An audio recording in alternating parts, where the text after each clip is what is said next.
مشکل سے نکلتی ہے، اور جو نیک لوگ ہوتے ہیں ان کی روح آسانی سے نکلتی ہے. تو میں تو جب گیا یورپ میں تو میں نے بہت سے گوروں کو بڑے آرام سے مرتے ہوئے دیکھا اور بہت سے نیک لوگوں کو بڑی مشکل سے مرتے ہوئے دیکھا. تو یہ کیا ہے؟ تو کہہ رہے ہیں مجھے تو اسلام کے بارے میں اشکالات شروع ہو گئے. میں نے کہا آپ نے جن سے یہ تقریر سنی ہے نا کہ نیک لوگ کی روح آرام سے نکلتی ہے، بروں کی مشکل سے نکلتی ہے، انہوں نے آدھی بات بتائی ہے، پوری نہیں بتائی.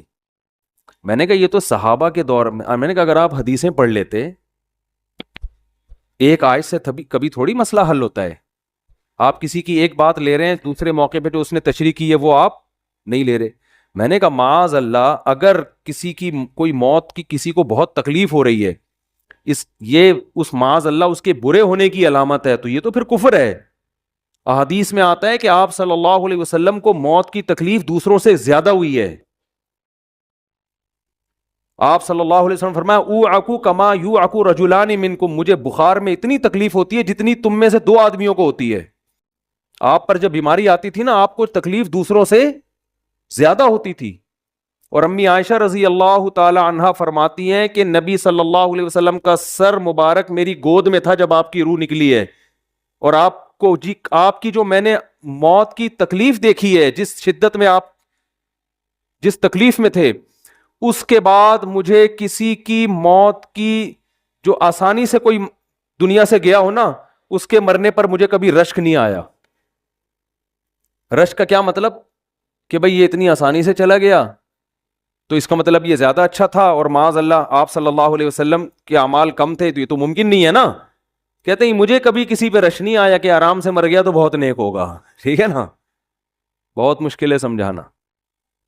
امی عائشہ فرماتی ہیں کہ یعنی امی عائشہ کی حدیث کا مفہوم بیان کر رہا ہوں کہ نبی صلی اللہ علیہ وسلم کی موت کے وقت جو تکلیف کی حالت تھی، اس کو جب سے میں نے دیکھا ہے، تو امی عائشہ کی بات کا خلاصہ یہ ہے کہ اب اگر میں کسی کو دیکھتی ہوں نا کہ آرام سے روح نکل رہی ہے، یعنی آرام سے مر رہا ہے، دنیا سے جا رہا ہے، تو مجھے اس پہ رش نہیں آتا کہ وہ بہت نیک ہوگا. کیا مطلب؟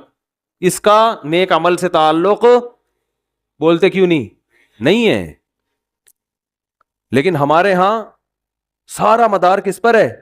مرنے کے بعد شکل کیسی ہے اس کی؟ آڑا ترشا ہو گیا تو جہنم میں جا رہا ہے، اس کا مطلب. اور اگر مرا ہوا ہے، دانت کھلے میں، ایسا لگ رہا ہے مسکرا رہا ہے، سیدھا کہاں جا رہا ہے؟ او بھائی، اگر خدا نخواستہ کوئی لکوے کا مریض تھا، کوئی فالج کا مریض تھا، وہ تو مرے گا تو اس کا تو بیچارے کا ہوگا تھوڑا سا چہرہ بھی ٹیڑھا ہو سکتا ہے، کچھ بھی ہو سکتا ہے، نیک لوگوں کا بھی ہو سکتا ہے. تو مدار کس پر ہے؟ اعمال پر. اور نیک لوگوں کو بعض دفعہ موت کے وقت ڈبل تکلیف دی جاتی ہے. ایک تو اس لیے دی جاتی ہے، یا تو اس لیے کہ کوئی گناہ ان کا باقی رہ گیا ہوتا ہے. اللہ کیا کہتے ہیں؟ بھائی قبر میں جانے سے پہلے اس کو ہمارے پاس دھلا کے لے کے آؤ، صاف ستھرا ہو کے. اب ہمارے پاس آ رہا ہے تو اب ہم نہیں چاہتے کہ اس کے گناہوں کی گٹھری ہو، اس کو پاک صاف کر کے لے. میں نے بڑے بڑے بزرگ دیکھے جن کو آخری وقت میں بہت مصیبت میں گزری ان کی، یعنی زندگی کے آخری ایام، بیٹیوں کی ٹینشن، کسی بیٹی کو طلاق ہو گئی، وہ گھر آ گئی، کوئی اور مسئلہ ہو گیا، تو بڑی ٹینشن میں آخری وقت. لیکن وہ زبان سے کیا کہتے تھے؟ شکر، کہ یار شاید اللہ تعالی ہمارے گناہوں کو معاف کرنا چاہتا. اولاد کی حدیث میں آتا ہے کہ انسان کو اس کی گھر والی کی طرف سے، اس کی اولاد کی طرف سے، اس کے جسم کی طرف سے تکلیفیں پہنچتی رہتی ہیں، اور اس کے گناہ معاف ہوتے رہتے ہیں، حتی لقی اللہ طاہرا مطہرا، جب اللہ کے پاس آتا ہے نیٹ کلین، بالکل گناہوں سے پاک صاف ہو کے آتا. لیکن یہ تکلیف وہ ہوتی ہے جس میں صبر کی توفیق بھی ملتی ہے، کیونکہ اللہ دے رہا ہے نا تکلیف، اور اللہ سزا کے طور پہ نہیں بلکہ کفارے کے طور پہ، تاکہ ہمارے پاس آئے تو صاف ستھرا ہو گئے. تو اس تکلیف میں پھر صبر کی توفیق، اس لیے علماء کہتے ہیں جس تکلیف میں صبر کی توفیق مل رہی ہے، سمجھ لو یہ رحمت ہے. یہ کیا ہے؟ رحمت. یہ اللہ آپ کو بنانا چاہ رہا ہے کچھ. اب لوگ کہتے ہیں یہ والی تکلیف کیوں، وہ والی کیوں نہیں آئی، یہ تو بہت زیادہ ہو گئی. تو بھائی اللہ سے کوئی نہیں لڑ سکتا، وہ جو دے رہا ہے وہ اس پہ صبر کرو. اسی کو کہتے ہیں تقدیر پر رضا. جو اللہ نے مقدر کیا ہے بس ہم اس پہ کیا ہیں، کوشش کریں گے اللہ سے عافیت مانگیں، اے اللہ ہمیں تکلیفیں نہیں چاہیے، ہم تو ویسے ہی کمزور ہیں، ایسا نہ ہو تکلیف میں اور ہی نافرمانی پہ نہ آ جائیں. ہمیں تو خوشیوں بھری زندگی چاہیے، اور اللہ ان خوشیوں میں شکر کی توفیق دے کے گناہ معاف کر دے. ٹھیک ہے نا. جیسے لوگ حکیم کے پاس جاتے ہیں, حکیم صاحب کے پاس 2 طریقے ہوتے ہیں علاج کے. ایک طریقہ تو یہ کہ بھائی یہ کڑوی گولی ہے, 2-3 کھاؤ گے فٹ فاٹ ہو جاؤ گے, اس میں یہ بھی پرہیز, یہ بھی پرہیز, یہ بھی پرہیز. اور ایک طریقہ ہوتا ہے بھائی دودھ جلیبی کھاؤ, علاج لمبا ہو جائے گا, لیکن وہ دوا میں کیا ہے, دودھ جلیبی. تو آپ کہتے ہو بھائی یہ دودھ جلیبی والا مجھے دے دو, ٹھیک ہے لمبا علاج کروا لوں گا, فائدہ دیر سے ہوگا, لیکن میں یہ کریلے کا جوس نہیں پی سکتا. تو ہم نالائق لوگ ہیں. شکر سے بھی انسان کے ترقی ہوتی ہے, تو اللہ سے یہی مانگنا چاہیے اللہ ہمیں نعمتیں دے, تکلیفوں سے بچا اور شکر کی توفیق دے تاکہ ہمارے درجات بلند ہو. تو شکر کے بھی تو بڑے فضائل ہیں نا. تو مانگنے تو کیونکہ عبدیت اور غلامی کا تقاضا یہ ہے کہ اللہ سے عافیت مانگی جائے, لیکن اللہ تکلیف دے دے تو اس پہ صبر. تو ہمارے نبی صلی اللہ علیہ وسلم کو ہاں یا تو اس لیے تکلیف ہوتی ہے گناہ معاف, یا اس لیے کہ درجات بلند. اللہ چاہتا ہے کہ بھئی یہ دنیا آزمائش کی جگہ ہے, جب آخرت میں آنا تو اتنا تجھے نوازوں. تو ہمارے نبی صلی اللہ علیہ وسلم جنت میں آخرت میں سب سے اعلیٰ مقام کس کا ہوگا؟ سید الانبیاء محمد صلی اللہ علیہ وسلم کا, حضرت آدم سے بھی زیادہ, نوح علیہ السلام سے بھی زیادہ. تو اللہ نے فرمایا کہ آپ کو پروٹوکول دینے کے لیے آخری جو اب آپ کا آخرت کا سفر ہے نا, اس میں مادی تکلیف آپ کو دوسروں سے زیادہ دی جائے گی. یہی وجہ ہے کہ حضرت فاطمہ رضی اللہ تعالی عنہ, آپ کی چہیتی بیٹی, جب انہوں نے آپ صلی اللہ علیہ وسلم کی اس تکلیف کو دیکھا نا, جو موت کے وقت تکلیف تھی اور جو بخار کی شدت تھی, واہ کرب ابتا, فرماتی تھی ہائے میرے والد کا کرب. بہت زیادہ غمزدہ ہو گئی ان کو دیکھ کر کس قدر تکلیف میں ہے. تو آپ صلی اللہ علیہ وسلم نے فرمایا لا کرب علی ابیک بعد الیوم. کیسے تسلی کے جملے. اپنی بیٹی سے فرمایا ہے فاطمہ تیرے باپ پر آج کے بعد کوئی تکلیف, بولو لا کرب علی ابیک بعد الیوم. اس میں بھی آپ صبر کا پہلو تلاش کر رہے ہیں, شکر کا. بس یہ اللہ کی طرف سے آخری ہے. آج کے بعد اے میری بیٹی تیرے باپ پر کوئی تکلیف نہیں. اپنی بیٹی کو بھی تسلی دے رہے ہیں کہ غم ہلکا کر, بس یہ اللہ کی طرف سے آخری ہے, آج کے بعد کوئی تکلیف نہیں ہوگی. تو ہمارے ہاں وہ بیچارہ تکلیف سے جا رہا ہے, تو یار دیکھا آ گیا نا سامنے, لوگ کہنے یہ دیکھا, ہم تو کہتے تھے بندہ ہی 2 نمبر ہے, اب آ گیا نا. دیکھو کیسے مر رہا ہے. اور پیغمبروں کو تکلیف تو دی جاتی ہے, لیکن کوئی ایسا عیب نہیں ہوتا, ایسی بیماری نہیں ہوتی جو لوگوں میں معیوب سمجھی جاتی ہو. یہ نہیں ہوتا, کیونکہ پیغمبر اللہ کے قاصد ہیں, تو اللہ ان کو ہر لحاظ سے امت کو یہ بتانا چاہتے ہیں یہ میرے رسول ہیں, یہ میرے سفیر ہیں. تو کوئی بھی ایسی چیز جس کی وجہ سے لوگوں کو ان سے نفرت ہو, یا طبعی نفرت جو انسان کے اختیار میں نہیں ہوتی, تو اللہ ایسی بیماری اور ایسی تکلیف سے بچاتے ہیں ان کو. سمجھ میں آ رہی ہے بات؟ لیکن امتی کو ایسی تکلیف ہو سکتی ہے. یہ جو ختم نبوت کے علماء کہتے ہیں نا مرزا غلام احمد بیت الخلاء میں گر کے مر گیا, تو بعض لوگ کہتے ہیں وہ تو بیت الخلاء میں تو فلاں بزرگ کا بھی انتقال ہوا تھا, فلاں کا بھی. بزرگ کا ہو سکتا ہے, پیغمبر کا بیت الخلاء میں انتقال بولو نہیں ہو سکتا, کیونکہ پیغمبر کو اللہ ایسے عیب سے بچاتے ہیں جو انسانوں میں عیب سمجھے جاتے ہیں.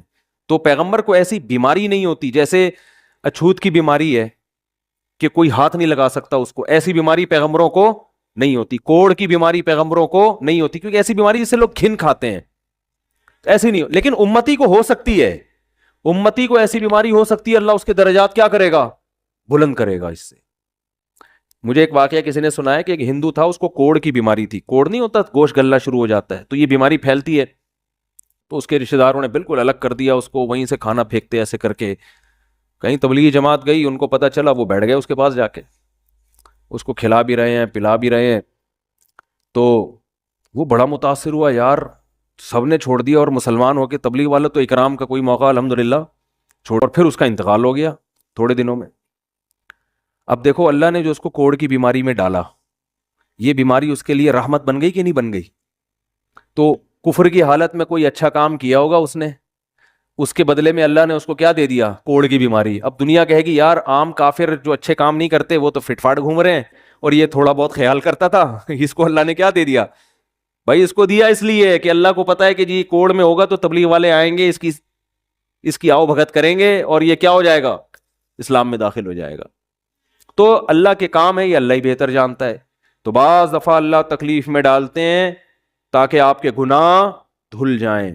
تو اس لیے موت کی جو تکلیف ہے نا, اچھا, اور عین ممکن ہے کوئی بہت بڑا بدماش ہو, بڑے آرام سے مر جائے, اور مرنے کے بعد ایسی خوبصورت اسکن ہو جائے اس کی, کیونکہ اسکن کی اچھے یا برے ہونے کا تعلق موسم سے ہے. جینے, ٹھیک ہے نا, جس کو برین ہیمریج ہوتا ہے تو چہرہ خراب ہوتا ہے, چاہے وہ نمازی ہو. میں نے ایسے پکے نمازیوں کو جن کی نماز کی حالت میں ڈیتھ ہوئی ہے, ان کو دیکھا موت کے بعد ان کا چہرہ کالا ہو گیا. یہ بری بات نہیں تھی, یہ کالا اس لیے ہو گیا کہ برین ہیمریج ہوا, رگ پھٹی ہے تو بلیڈنگ ہونا, اور ہارٹ اٹیک بھی ہوا پھر ان کو. تو ڈاکٹر کہہ رہے تھے ان کو جلدی دفناؤ کیونکہ یہ بہت جلدی ان کا جسم خراب ہو جائے گا. حالانکہ پھر میں نے خواب میں ان کو جنت میں بھی دیکھا.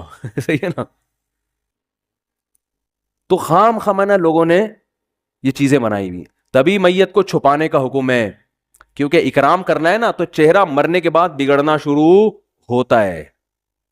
یہ ہر ایک کا ہوگا, چاہے نیک ہو چاہے برا ہو. تبھی تو حکم ہے کہ اس کو جلدی دفن کرو, کیونکہ اس کی توہین ہے اب لوگوں کے سامنے رکھنا. اور ہمارے یہاں کیا ہو رہا ہے, باقاعدہ مردوں کے ساتھ سیلفیاں چل رہی ہیں, ناک میں روئیاں ٹھوسی ہوئی ہیں, اور ویڈیو بن رہی ہے, اور زیارت ہو رہی ہے, لائن لگ لگ کے پبلک دیکھ کے جا رہی ہے. کیا جاہلانہ رسم ہے یار, کیا جاہلانہ. میت میں اور دلہن میں فرق ہونا چاہیے. دلہن کی منہ دکھائی ہوتی ہے, وہ محلے پڑوس کی عورتیں آتی ہیں, بھائی دلہن آئی ہے بیوٹی پارلر کر کے دیکھ رہی ہیں, تو مردے اور دلہن میں اتنا تو فرق کرو, مردے کی بھی رونمائی ہو رہی ہے.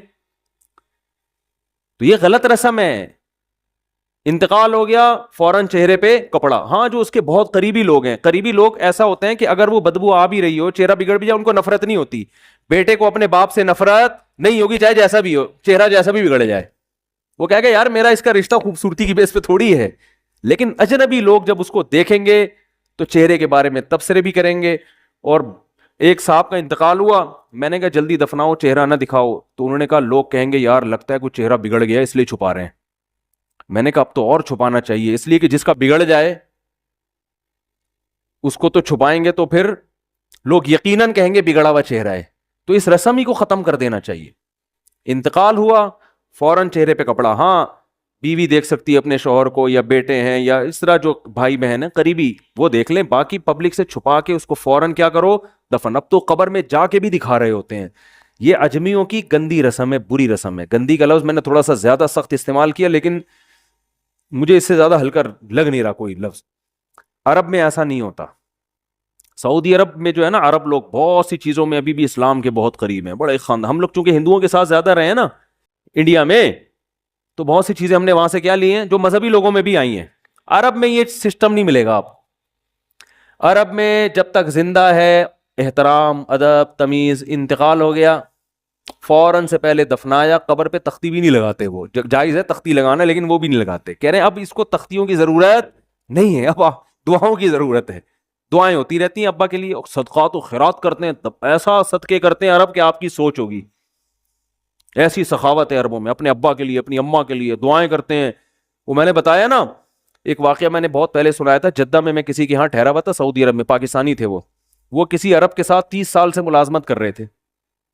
عربوں کا نا آپ کو ایک پہلو دکھایا جاتا ہے میڈیا پہ, جو اچھا پہلو ہے وہ نہیں دکھایا جاتا. جو اسلام کی وجہ سے ان میں خوبیاں ہیں وہ نہیں دکھایا جاتا. تو ایک عرب شیخ تھا جس کی, ہاں یہ ملازم. دوسرا عرب کا جو اصل کلچر آپ کو ملے گا گاؤں دیہاتوں میں, شہروں میں تو پتہ نہیں کون کون آگے آباد ہوا ہے, اس میں اچھے بھی ہیں برے بھی ہیں.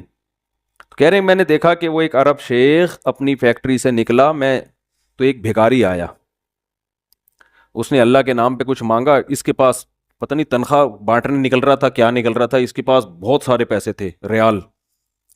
تو اس نے اس کو بھکاری کو دے دیے. بھکاری کو جیسے ہی دیے, بھکاری نے, اچھا یہ عرب بھی 80 سال کا بڈھا, تو اس بھکاری نے اس کے عربی کے ماں باپ کو دعائیں دینا شروع کر دی دل سے نا. کو پاکستانی تھا ہوا, بڑا ڈیڑھ ہوشیار.